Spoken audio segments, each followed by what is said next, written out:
నమస్తే, welcome to ప్రజా చైతన్యం. ఈ అమరావతి రైతులనైతే తన రాజకీయ ప్రయోజనాల కోసం ప్రత్యర్థుల మీదికి సంధించే అస్త్రాలుగా చంద్రబాబు నాయుడు ఇన్నాళ్లు వాడుకున్నారు.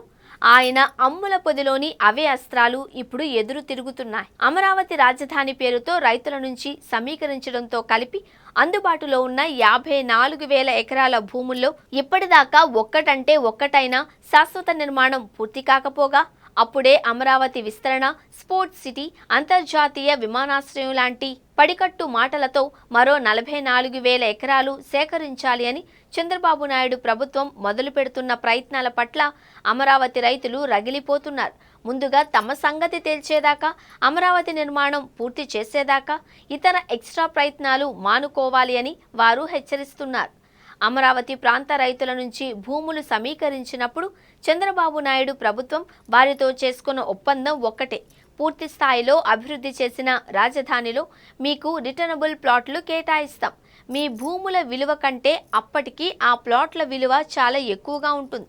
మీరు బాగా లాభపడతారు అని చెప్పారు. ఆ మాటలు నమ్మి రైతులు భూములిచ్చారు. వైఎస్ జగన్ ముఖ్యమంత్రి అయిన తరువాత అమరావతిని పూర్తిగా విస్మరించకుండా దానిని శాసన రాజధానిగా మార్చి ఎగ్జిక్యూటివ్ రాజధానిగా విశాఖ, న్యాయ రాజధానిగా కర్నూలును అభివృద్ధి చేయాలి అనుకున్నప్పుడు రైతులు కోర్టుకు వెళ్ళింది కూడా ప్రభుత్వ హామీ మీదనే. తమకు ఒప్పంద పత్రాలలో మాటిచ్చినట్లుగా అభివృద్ధి చేసిన నగరంలో ప్లాట్లను అందించిన తర్వాతనే ఇతర ప్రయత్నాల జోలికి వెళ్ళాలి అని, అలాగే అమరావతి ప్రాంతాన్ని మాత్రమే ఏకైక రాజధానిగా ఉంచాలి అని వారు డిమాండ్ చేశారు. వారికి అనుకూలంగానే కోర్టు తీర్పు చెప్పింది.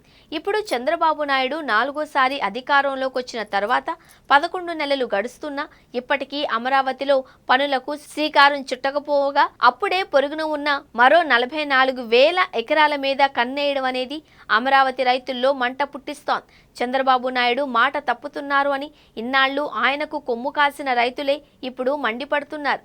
జగన్ మీద న్యాయ పోరాటం చేయడానికి ఇదే అమరావతి రైతులను తెర వెనుక నుంచి నడిపిస్తూ వారితో హైకోర్టుల్లో కేసులు నడిపించినట్లుగా చంద్రబాబు మీద ఆరోపణలు ఉన్నాయి. అయితే ఇప్పుడు ఆయన చెప్పినట్టల్లా ఆడిన అమరావతి రైతులు ఇప్పుడు ఆయన మీదకే తిరగబడుతున్నారు. పోరాటానికి సిద్ధమవుతున్నారు. రాజధాని పూర్తయ్యేదాకా కొత్తగా భూ సమీకరణ ప్రయత్నాలు మానుకోవాలి అని హెచ్చరిస్తున్నారు.